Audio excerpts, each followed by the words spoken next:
Praise the lord. ఈరోజు దేవుని యొక్క వాక్యంలో యూదా ఇస్కరియోతు అవిశ్వాసి, క్రీస్తుని రక్షకునిగా మెస్సీగా ఇతడు ఎప్పుడూ విశ్వసించలేదు. విశ్వాసం మూలము కానిది ఏదో అది పాపము. ఈ వాక్యం రోమీయులకు రాసిన పత్రిక 14:23 బైబిల్ చెప్పుచున్నది. యేసుక్రీస్తు దేవుని కుమారుడని, తన పాపాలను పరిహరించుటకు ఈ లోకానికి వచ్చి ఉన్నాడని యూదా నిజంగా నమ్మి ఉంటే అతడు ఇంత హీన స్థితికి దిగజారి ఉండేవాడు కాడు. చెప్పాలంటే శిష్యులందరూ ఏదో ఒక సమయంలో క్రీస్తును అనుమానించారు, అల్ప విశ్వాసులని పిలువబడ్డారు. ప్రభువు మాటను విశ్వసించి నీళ్ల మీద నడిచిన పేతురు అవిశ్వాసానికి చోటిచ్చినప్పుడు మునిగిపోసాగాడు. కానీ ప్రభువా, నన్ను రక్షించమని కేక వేశాడు. అప్పుడు యేసు చేయి చాపి అతన్ని పట్టుకొని, అల్ప విశ్వాసి, ఎందుకు సందేహపడితేవని అతను బలపరిచాడు.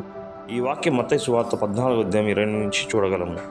పునరుద్ధారణ క్రీస్తుని మేము చూచితమని శిష్యులు చెప్పినప్పుడు నమ్మని తోమాను ప్రభు మరలా దర్శించి, నీ వ్రేలు ఇట్లు చాచి నా చేతులు చూడుము, నీ చేయి చాచి నా ప్రక్కలో ఉంచి అవిశ్వాసవి కాక విశ్వాసవి కమ్మని ప్రభువు చెప్పాను. ఈ వాక్యం యోహాను సువార్త 20:27 చూడగలము. అయితే యూదా యేసు ప్రభు దగ్గర తన అనుమానాలను చెప్పుకోవడం లేదు, అవిశ్వాసం నుండి విడుదల పొందడం లేదు. ఆ అవిశ్వాసమే తన జీవితం అంతం చేసింది. ప్రియ పాఠక, ప్రియ సహోదరుడా, యేసుక్రీస్తును నీ పూర్ణ హృదయంతో విశ్వసిస్తున్నావా? ఆయన నీ పాపముల కోసం సిలువలో మరణించి పునరుద్ధానుడై ఉన్నాడని, త్వరలో మేఘారుడిగా రానయ్యున్నాడని నీవు నమ్ముచున్నావా? విశ్వాసం లేకుండా దేవునికి ఇష్టుడై ఉండటం అసాధ్యం. ఈ వాక్యం హెబ్రీయులకు రాసిన 11:6 చూడగలము.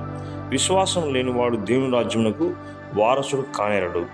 యూదా ఇస్కరియోతు లోకరీతిగా యేసుక్రీస్తును గొప్పవానిగా చేయాలని, రోమా సామ్రాజ్యపు అధీనంలో ఉన్న ఇజ్రాయేలులకు రాజును చేయాలని ఆశించాడే కానీ పరలోక రాజ్యం మహిమను విడిచి దాసుని స్వరూపాన్ని ధరించిన ప్రభు మహిమను గుర్తించలేదు.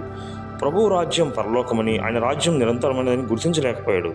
యేసు, నా రాజ్యం ఈ లోక సంబంధమైనది కాదు, నా రాజ్యం ఈ లోక సంబంధమైనది అయితే నేను యూదులకు అప్పగింపబడుకున్నట్లు నా సేవకులు పోరాడుదురు కానీ నా రాజ్యం ఇహ సంబంధమైనది కాదు అనేను. ఈ వాక్యం యోహాను సువార్త 18:36 చూడగలము. యేసుక్రీస్తు లోకరీతిగా రాజుగా ఉండాలని, ఆ రాజ్యంలో తాను ఒక అధికారిగా ఉండాలని అనుకున్నాడే కానీ మీలో ఎవడు అధికారిగా ఉండగోరనో వాడు పరిచర్య చేయవలను.